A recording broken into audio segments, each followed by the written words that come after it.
So before I read the Bible, I like to say a prayer, just so I can get like a better understanding of exactly what I'm about to read, because I don't know about anybody else, but when I hear thy, thus, thou, I be so like, ooh. So what I did to help myself is, before I even read, I like to give myself 3 questions, like just different questions.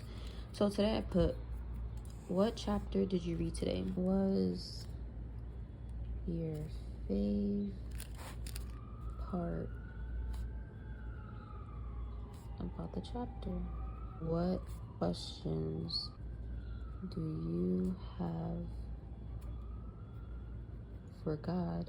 Basically quizzing myself after I read the chapter. I give myself a chapter a day. I never ever ever want to read so much that I just fill myself up with too much and then just start getting a headache. I like that because it shows me like he really is the reason like why we're breathing.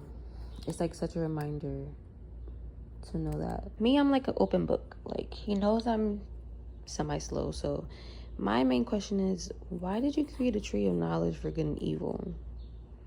Like, why?